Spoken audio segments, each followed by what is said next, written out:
run an organization called Monandi Africa. The vision of Monandi Africa is to end hunger and poverty in rural livelihoods in Zimbabwe.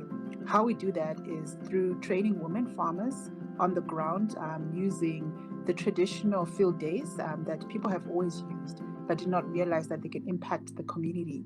The second is we help farmers get access to agro-technology, inputs for them to grow better crops, and we also help them to sell on a collective model.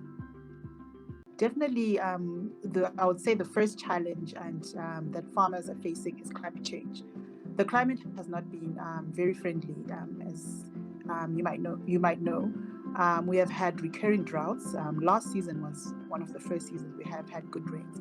But for the previous 3 years before that, we had below average rains. So climate change is probably, I would say, number one. Number two is access to finance. Most of the farmers in Zimbabwe are smallholder farmers. So they're on 1 hectare piece of land, and getting finance for when you're a smallholder farmer is very hard. The banks more favor big commercial farming. Number three, I would say access to knowledge. Information is forever changing.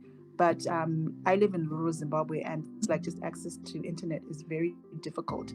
So you can imagine if the women who I support in the rural communities, they have absolutely no access to internet. So what we're doing is we're supporting the rural smallholder farmers by training them on various aspects in terms of farming. So we're training them how to farm using climate smart approaches, which involve even the seed varieties that you select, which are better suited for our climate and the changes that are in the environment. We're also working with different partners who are helping us find schemes that will help them get an off-taker agreement for their crops.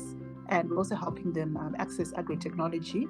On the farm, we've got equipment that they hire out from the farm. So this is equipment that they would have never been able to access before. They would have been using ox-drawn equipment or manual labor, which doesn't give you the correct agronomic requirements that you need to achieve high yields, and also just more helping them with collective marketing. What partnerships have I established that have helped my work? I've got quite a few different partnerships that I've managed to establish over the years. The first I would speak about is the Global Farmer Network. I've been part of the Global Farmer Network since 2016, and the Global Farmer Network has helped me connect with various stakeholders.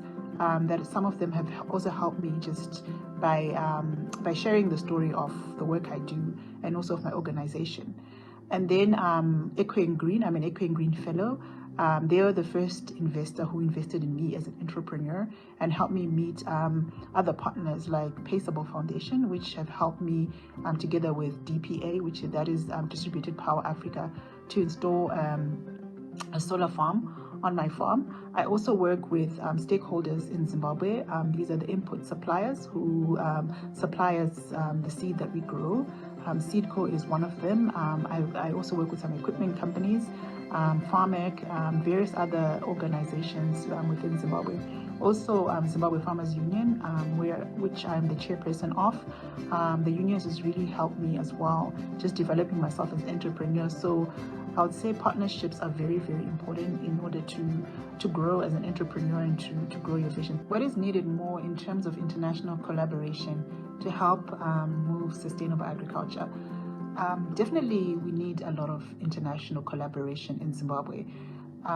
In terms of just access to the latest technologies in terms of sustainable agriculture, this is things like no-till equipment. We need organizations that are designing equipment like that to come up with solutions for smallholder farmers, for our environment, like Zimbabwe. Something I found farming over the years is that access to tools, equipment, is not so easily available.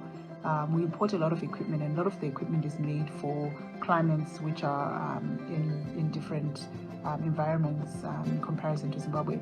And a lot of the equipment, some of it is designed for very big farms and can be very costly. So we need equipment that is tailor-made for our scale and our environment, but it's also robust and lasts long. So there's a lot of need for international collaboration in terms of research, a lot of collaboration in terms of coming up with solutions that can help us to become more sustainable as a country.